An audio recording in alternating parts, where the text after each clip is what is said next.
తెలంగాణలో phone tapping case విపరీతమైన hit ఎక్కిస్తోంది. రాజకీయంగా ఒక రగడకు తెరలేపింది. వరుసగా బీఆర్ఎస్ పార్టీ కీలకమైన నేతలకి నోటీసులు వస్తున్నాయి, విచారణ ఎదుర్కొంటున్నారు. ఇదే క్రమంలో మాజీ పోలీస్ అధికారి ఐపీఎస్ ఆఫీసర్గా విధులు నిర్వర్తించి ఇటీవల కాలంలో రాజకీయాల్లోకి ఎంట్రీ ఇచ్చాడు బీఎస్పీ. ఆ తర్వాత బీఆర్ఎస్ పార్టీలో కీలకమైన నేతగా ఉన్నటువంటి ఆర్ఎస్ ప్రవీణ్ కుమార్కి సజ్జనార్ షాక్ ఇచ్చారు.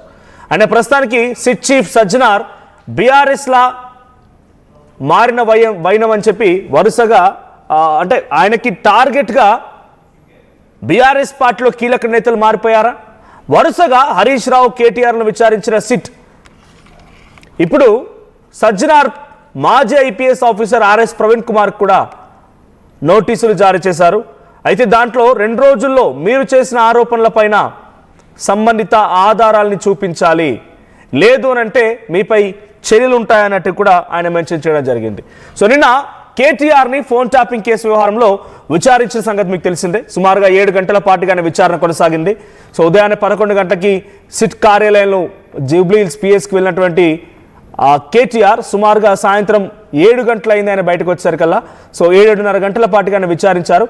సో ఈ విచారణ తదనంతరం ఆయన మీడియాకు వచ్చి మాట్లాడుతూ అక్కడ ఏం జరిగిందో కూడా వివరించారు. అయితే నిన్న ఉదయాన్నే ఎప్పుడైతే సిట్ కార్యాలయానికి కేటీఆర్ వెళ్లే ముందు కొన్ని కీలకమైన వ్యాఖ్యలు చేస్తూ ఆ తర్వాత దీనిలో ఉన్నటువంటి లోటుపాట్లు ఏంటి, పోలీస్ అధికారులకు ఉన్న విచక్షణ అధికారాలు ఏంటి, సిట్ ఏం చేయబోతోంది, ఏం చేస్తోంది, ఒక పోలీస్ అధికారి రిటైర్డ్ ఐపీఎస్ ఆఫీసర్ మా ఆర్ఎస్ ప్రవీణ్ కుమార్ గారు మరింతగా మీకు వివరిస్తారని కేటీఆర్ అక్కడి నుంచి చెప్పి వెళ్ళిపోయారు. ఆ తర్వాత కొన్ని గంటలకు ఆర్ఎస్ ప్రవీణ్ కుమార్ మీడియా సమావేశం పెట్టడం, మీడియా సమావేశంలో అనేక అంశాల గురించి మాట్లాడుకురావడం, అదే క్రమంలో సజ్జనార్ పైన కూడా చాలా తీవ్రమైనటువంటి వ్యాఖ్యలు చేయడం. సజ్జనార్ 7 కేసులు ఉన్నాయి ఆయన పైన 7 కేసులు ఉన్నాయి. మరి వాటి మీద కూడా సిట్ చేయండి క్రిమినల్ కేసుల మీద. సజ్జనార్ మీద 7 క్రిమినల్ కేసులు ఎందుకున్నాయన్నట్టుగా ఆయన ఆ మీడియా కాన్ఫరెన్స్లో మాట్లాడుకోవడం జరిగింది. ఇప్పుడు వాటిని సీరియస్గా తీసుకున్న సజ్జనార్, నువ్వు నాపై ఎటువంటి ఆధారాలు లేకుండా, కనీసం దానికి సంబంధించి సపోర్టింగ్ డాక్యుమెంట్ అయినా చూపించకుండా నీ ఇష్టం వచ్చినట్టుగా నువ్వు నా పైన 7 కేసులు ఉన్నాయని చెప్పి 7 క్రిమినల్ కేసులు ఉన్నాయని చెప్పి అబద్ధపు వ్యాఖ్యలు చేశావు. సో దీని నేపథ్యంలో నువ్వు సపోర్టింగ్ డాక్యుమెంట్ చూపించలేరు. ఇప్పుడు నేను అడుగుతున్నాను, నాపై 7 కేసులు ఉన్నాయి, ఏ పోలీస్ స్టేషన్లో ఉన్నాయి, ఏ క్రైమ్ నెంబర్స్తో ఉన్నాయి, నాపై నమోదైన సెక్షన్స్ ఏంటి, ఎప్పుడు నా పైన కేసు నమోదైంది, ఇవన్నీ కూడా దాని స్టేటస్ ఏంటి, దాని ఇన్వెస్టిగేషన్ ఎలా ఉంది, నేను ఎక్కడ కూడా కోర్టుకు వెళ్ళానా, ఇవన్నీ వివరాలు నాకు తెలియదు. మరి నీకేమైనా తెలిస్తే నాకు ఆధారాలతో సహా 2 రోజుల్లో, ఈ నోటీసులు అందినప్పటి నుంచి 2 రోజుల్లో నాకు వివరణ గనక ఇవ్వకపోతే డెఫినెట్గా you will be taken action అని చెప్పి సజ్జనార్ ఆర్ఎస్ ప్రవీణ్ కుమార్ పైన ఆగ్రహం వెలగక్కారు. సో మనం విజువల్స్లో చూస్తున్నాం, ఇక్కడ మీకు 2 లెటర్స్ కనబడుతున్నాయి. ఒకటి సజ్జనార్ చేసిన ట్వీట్, ఆ తర్వాత ఇంకొకటి సజ్జనార్ ఆర్ఎస్ ప్రవీణ్ కుమార్కి పంపించిన ఆ నోటీస్. ఒకసారి పీసర్ ప్లే చేయండి.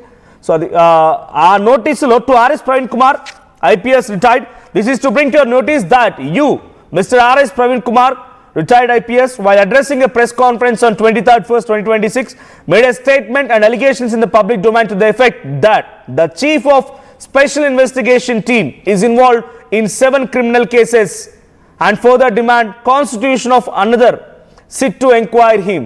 So నా పైన 7 క్రిమినల్ కేసులు నమోదయ్యాయని, ఆ 7 క్రిమినల్ కేసులను నా పైన సిట్ వేసి విచారించాల రకంగా మీరు మాట్లాడినటువంటి ఆ తప్పుడు వ్యాఖ్యలకు గాను మీరు వాటిని ఆధారాలు చూపించాలి అని రకంగా మళ్ళీ నోటీసు పంపించారు.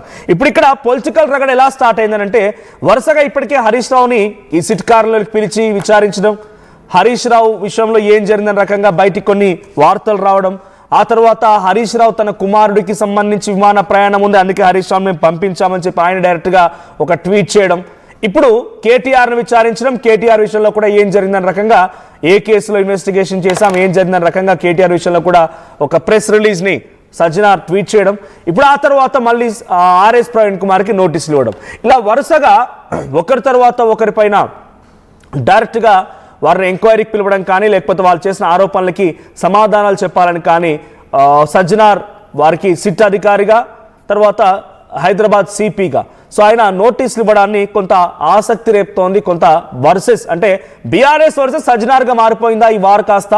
పొలిటికల్ రగడ దీనికి రాజుకుందా అనేటువంటి ఒక అనుమానం, ఒక ఆసక్తి అయితే రేపుతోంది. సో ప్రస్తుతానికి ఆర్ఎస్ ప్రవీణ్ కుమార్కి అయితే నోటీసులు అందాయి. మరి ఆయన ఎటువంటి రెస్పాన్స్ ఇస్తారో చూడాలి. సో మా ప్రతినిధి మధు ఉన్నారు. అంతకంటే ముందు ఒకసారి ఆర్ఎస్ ప్రవీణ్ కుమార్ నిన్న మీడియా కాన్ఫరెన్స్లో ఏం మాట్లాడారు, సజ్జనార్ పైన ఎటువంటి వ్యాఖ్యలు చేశారో ఆ వీడియో చూద్దాం.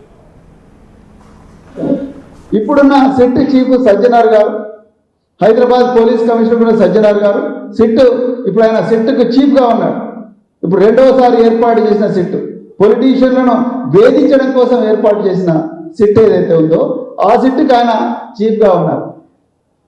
నేను ఏమంటున్నా అంటే సజ్జనార్ గారికి ఈ సిట్ను లీడ్ చేసి ఈ ట్యాపింగ్ వ్యవహారాన్ని విచారించే నైతిక అర్హత ఆయనకు లేదు, ఆయన ఎలిజిబుల్ కాదు. ఎందుకు? ఇదే సజ్జనార్ గారు 2015లో ఇదే ప్రస్తుత ముఖ్యమంత్రి రేవంత్ రెడ్డి గారు టీడీపీ ఎమ్మెల్యేగా ఉన్నారు. మరి ఆనాడు ఎమ్మెల్సీ స్టీవెన్సన్, ఎవరైతే స్టీవెన్సన్ ఉన్నాడో స్టీవెన్సన్కు 50 లక్షల నోట్ల కట్టలు ఇచ్చి ఓటు కొనుక్కోవడానికి, ఎమ్మెల్సీ వేం నరేందర్ రెడ్డి ఎమ్మెల్సీ కోసం ఓట్లు కొనుక్కోవడానికి లంచం ఇస్తున్న కేసులో పట్టుబడ్డాడు. ఆనాడు డిఐజీ ఎస్ఐబిగా సజ్జనార్ గారు ఉన్నారు. ఇంటెలిజెన్స్ చీఫ్గా ఇప్పుడున్న డీజీపీ శివధర్ రెడ్డి గారు ఉన్నారు. వాళ్ళకు తెలియదా ఇవన్నీ ఎట్లా జరుగుతాయో? వీళ్ళందరూ రేవంత్ రెడ్డి ఆ లంచం ఇస్తున్న సమాచారం ఏ విధంగా సేకరించిందో వాళ్ళకి తెలియదా? ఈ ఆఫీసర్ల మీద ఆంధ్రప్రదేశ్లో కేసులు ఉన్నాయి. ఆనాడు ఆంధ్రప్రదేశ్లో చాలా మంది రాజకీయ నాయకులు వీళ్ళ మీద, ఈ సజ్జనార్ గారి మీద, ఇంకా మిగతా ఇంటెలిజెన్స్ ఆఫీసర్ల మీద Bhavanipuram police station, Guntur police station, Kurnool police station, Alipiri police station, అదేవిధంగా Visakhapatnam police station, Payakarao police స్టేషన్లో ఇన్ని పోలీస్ స్టేషన్లలో వీళ్ళు మా ఫోన్కు ట్యాప్ చేసిండ్రని చెప్పి ఆనాడు ఇంటెలిజెన్స్లో ఉన్న అధికారుల మీద పోలీస్ కేసులు అయినాయి. ఆనాడు ఇంటెలిజెన్స్ ఉన్నది ఎవరు? సజ్జనార్ గారు, శ్రీధర్ రెడ్డి గారు. ఇప్పుడు ఆయన సజ్జనార్ గారు కమిషనర్ ఆఫ్ పోలీస్ అయినారు, శ్రీధర్ రెడ్డి గారు డీజీపీ అయినారు. మీరు ఏ అర్హతతోని ఈరోజు ఈ ట్యాపింగ్ కేసు మీరు ఇన్వెస్టిగేట్ చేస్తున్నారు? తెలంగాణ ప్రజలు గమనించాలి. వీళ్ళకి తెలుసు ట్యాపింగ్లు ఎందుకు చేస్తారో తెలుసు, ఏ చట్ట ప్రకారం చేస్తారో తెలుసు, ఎవరి నుంచి ఎవరిని పట్టుకోవడానికో చేస్తారో తెలుసు. అయినా కూడా వీళ్ళే కేసులు ఎదుర్కొంటున్నారు. వీళ్ళు ట్యాపింగ్లు చేసినారు. వీళ్ళు వచ్చి తెలంగాణలో మళ్ళీ ట్యాపింగ్ కేసు ఎట్లా ఇన్వెస్టిగేట్ చేస్తారు? ఇక రెండో విషయం, ఇప్పుడున్న సిట్ చీఫ్ సజ్జనార్ గారు, హైదరాబాద్ పోలీస్ కమిషనర్ కూడా సజ్జనార్ గారు, సిట్ ఇప్పుడు ఆయన సిట్కు చీఫ్గా ఉన్నాడు. ఇప్పుడు రెండవసారి ఏర్పాటు చేసిన సిట్, పొలిటీషియన్లను వేధించడం కోసం ఏర్పాటు చేసిన సిట్ ఏదైతే ఉందో ఆ సిట్కి ఆయన రైట్. సో ఇది ఆర్ఎస్ ప్రవీణ్ కుమార్ మాట్లాడిన మాటలు. పలు పోలీస్ స్టేషన్ల పేర్లు కూడా చెప్పుకొచ్చారు ఆయన. ఆంధ్రప్రదేశ్లోని భవానీపురం, తర్వాత గుంటూరు, రకరకాల పోలీస్ స్టేషన్ల పేర్లు కూడా చెప్పుకొచ్చారు ఆయన. గతంలో ఎప్పుడో ఏదో ఒక విషయంలో ఆయన పైన పలు రకాలుగా కేసులు నమోదయ్యాయనే రకంగా ఆయన చెప్తూ ఉన్నారు.